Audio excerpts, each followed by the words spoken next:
And the second group, breakfast and lunch. I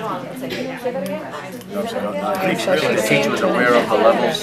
She was very aware of the levels of the students, which I didn't get all of it of, but I think that's really neat in teaching with diversity and SOL groups, which I have constantly, to be aware of the students' levels and what you ask them. It's a lot easier just to answer, I think, the breakfast question than the breakfast and lunch dinner question. She knew, and that's how I kind of assessed them too. I think it's very important questions that you do ask, because we're very aware of the levels that you have in the classroom. And she was very patient waiting for that past tense of drink, which is pretty neat because she didn't give it. She waited, she knew he knew it. And when he said drank, that went up on the board. I wrote that one down too. I thought she did a really good job. That's hard. I call with the patient waiting is a very key issue in teaching, especially with ESL groups. It was pretty good. The time when she was patiently waiting again with the student who was confusing the past and the present, it seemed to be very good for that student because she did say, oh. She got it. But I was thinking she's giving a lot of attention to that one student and wondering about all the others. Now, the fact that the student did say, oh, yeah, I thought that was going to go wrong. Yeah, I did too. And I like the fact that she was giving her students one-on-one attention, going around and asking them and reading their information so that they were giving the one-on-one attention they should all have. She was in the right place for the school. She had a big room there. Oh, yeah. I'm like, whoa. It's a nice place to teach. Yeah. It was the first thing I noticed in both those videos. Look at the space. And I also like, I think if I would have changed something when the woman was having a hard time about yesterday, I would have asked her, how do you say that in your language? And sometimes to get them to think about the past tense in their language also helps them to relate it back to. That's a very good insight. Yeah, I like that a lot. Some people don't want them to ever speak their language in the class, but sometimes you just have to let them, how do you say this in your language? And then they, yes. It's part of One thing I like was when I was wondering about students' understanding of the terms present and past. I just wondered about that. I always question that as an objective, especially at that level. Do they need to know the grammatical terms versus the usages of? And so that's why when she said yesterday, because when I was teaching that level, I would use yesterday, today, tomorrow in place of past, present, future. In teaching grammar, just so that they understood that there were differences and cued them with those rather than saying past, because those are words that they'll need to use, whereas how often will they need to say, past, present, future are not low frequency words, however, they're not in this context, attaching them to a grammatical rule makes it a little more challenging, and I always kind of I suspect those kinds of ways of approaching that with beginner learners especially. And maybe like that question you had earlier about present continuous versus the present. It's like, what would you do? Maybe you could say like now. Now. Now I am talking. Right now. Most of the time because that present thing, that is confusing. Well, this class seemed really low to me, and I was kind of surprised that they were even doing the past. I like the same way.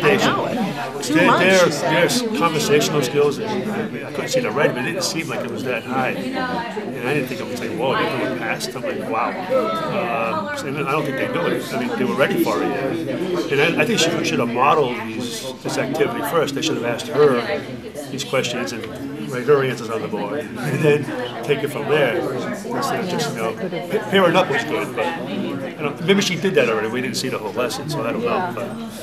Or you would expect there to be some kind of review prior to presenting the lesson, a review of the basic food vocabulary and a review of the basic verbs that are associated with food, like eating, drinking, and in the different tenses. And then maybe that was done, and it was just edited That was out. one of my questions too, like what followed this, what preceded it and what followed it. Yes. I think that's actually for the other video it was too, so that's a common, I think that's probably a common thing that most people want to know. I think she experienced this in a classroom setting. I had a better feeling of what was getting ready to happen in that classroom on this one than I did on the last one. Because she had more of an, she explained more, this is what we did, we looked at the menus and we looked at the groceries and stuff. And That's true, we had the proceeding. It was a little bit. That's right. she had a lot more Set up discussion. differently, and it was more, effective in understanding what was about to come. But I think for experienced teachers, But you're right. I think there's still some information missing that what preceded her. How did she exactly present present and past tense concepts to the group? You know, Because they were mixing it up. They were asking questions in the past, answering in the present, Right, they were right. asking in the present, and answering in the past. I mean, they were just. I don't know if she had used actual food before this too. I know she used the pictures, but. Oh, yeah, that's a good point. Yeah, they know what these things were. I think I'd also like in the video, if you're going to do this, that what was your feelings after the class was over? Did they get it? Did some of them get it? How did you feel about that? So not only getting an introduction, a little piece of what happened in the class, and then, yes, they really got it, no, they didn't really get it, I got to go over it some more, kind of thing. That would be really interesting, and that maybe that doesn't include that, but I'd be curious.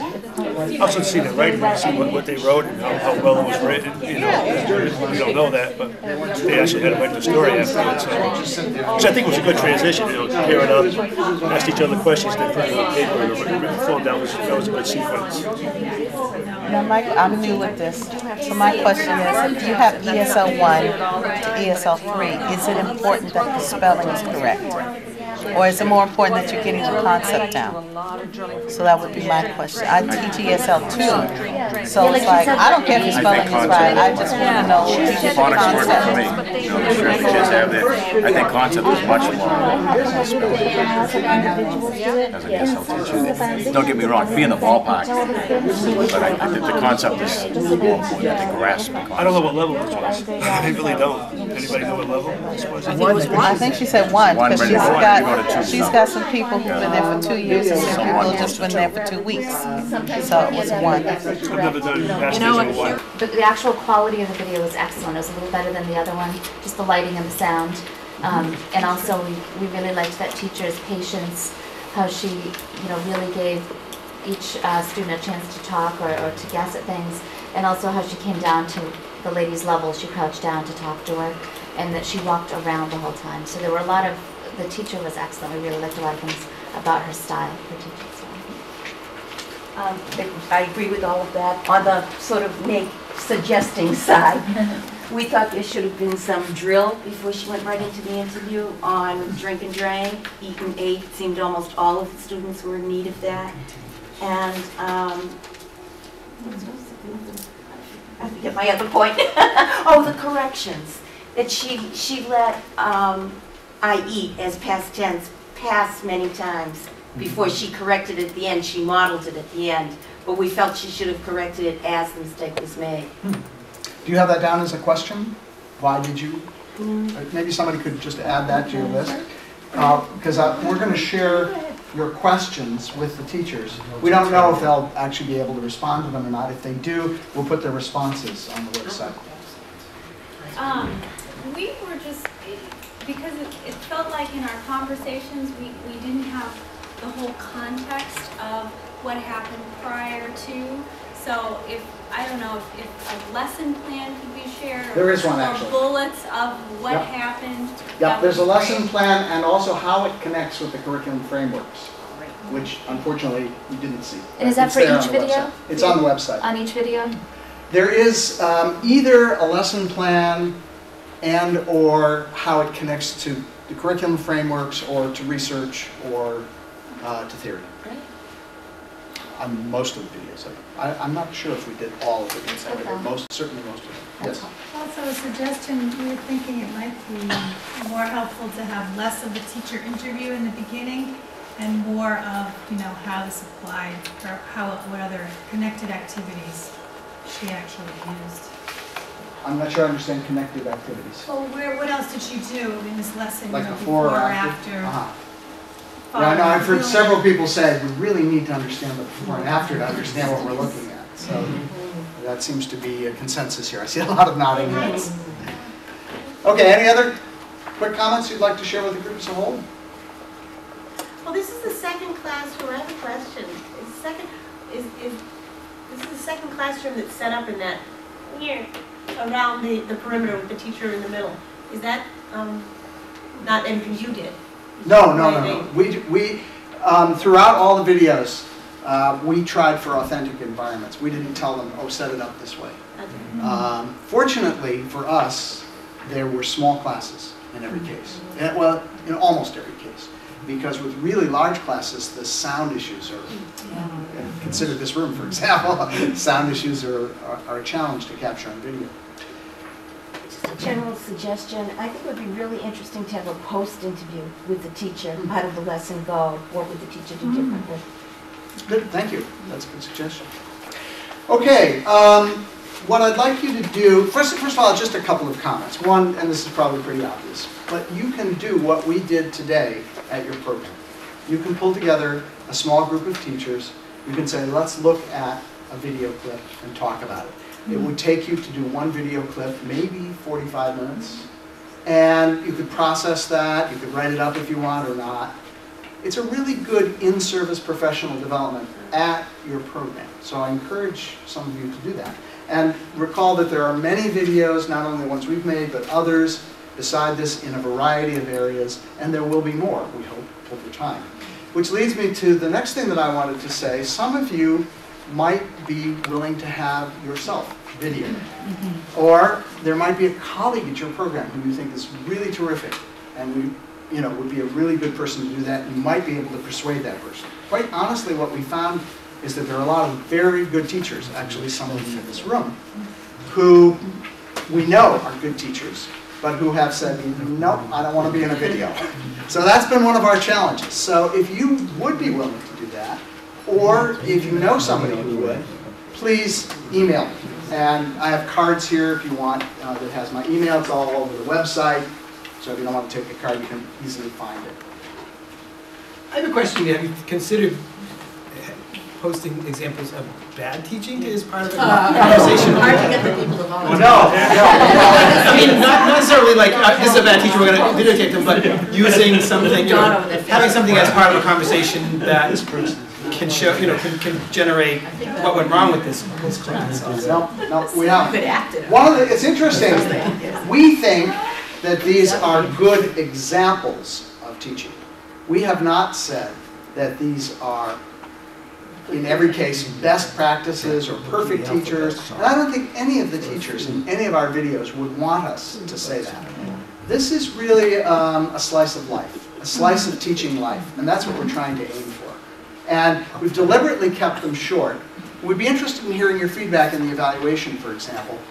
Are they too short? Would you really like us to do longer videos? Yes, something else. That's interesting. Well, that's good to hear. They're way too short. I mean, it's hard to just it's like a highlight. I see a lot of hands going up very quickly. Ellen? It would be great to explore one topic over time, like maybe just irregular verbs past tense from the introduction to a few lessons on it to the review, like on one topic.